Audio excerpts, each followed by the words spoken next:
Assalomu alaykum hurmatli ko'ruvchilar. Uyg'ur axborot markazining xabarlar programmasiga xush keldinglar. Men Muhammad Azat. Bugun chorshanba. Tövəndə diqqətlə xəbərlərimizin təfsilatı bo'lsin. Xitoy kundalik istorining 3-27-kundagi xabarda bildirilishicha 26-martdan 27-martgacha Xitoy 13-navbatlik atalmish Şinjan madaniyat sayohat bayliqlari sodi yig'ini Urumchida o'tkazilgan. Bu yig'in atalmish Şinjan sayohat mulozimat kasbiy savdo uyushmasi sohibxonligida o'tkazilgan. Bu yig'inga atalmish avtonom rayondagi har qaysi darajalik hukumatlar, Xitoy davlat ichi va sirtidagi madaniyat sayohat korxonachilari, atalmish mutaxassislar va olimlar, har qaysi sayohat kooperativlari va mehmonsaroy xodimlari qatorliqlar qatnashgan.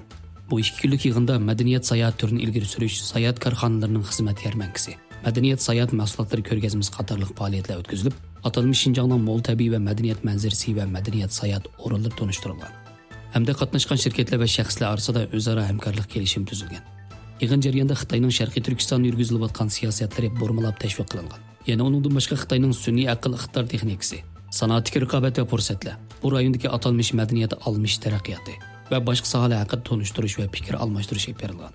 Xitoy bu yig'in orqali atalmish Şinjan Uyg'ur avtonom rayonidagi madaniyat sayohat boyligini va bu rayonning savdo taraqqiyotini ilgari surish bahonasi bilan Sharq Turkistondagi madaniyat qirg'inchiligi va jinoyatlarni yoshirib, bu rayonga texmi ko'p Xitoy ko'chmanlarini jalb qilish chaqiriq qilgan.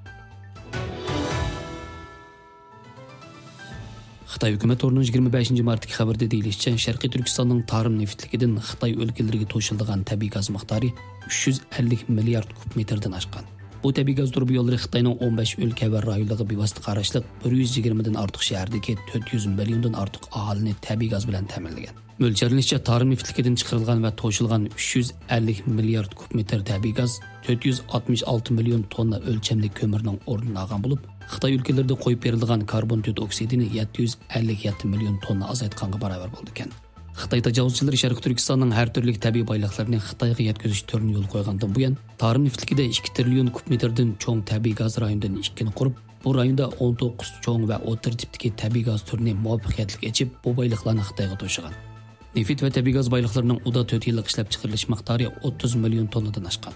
Sharq Turkistondan Xitoyga to'shilgan tabiiy gaz turbi to'rining kundalik gaz bilan ta'minlash miqdori 2023-yil oktyabrning 5-ida 50 million kub metrdan oshib, qish fasligacha bo'lgan vaqt ichida 74 million 830 ming kub metrga yetgan.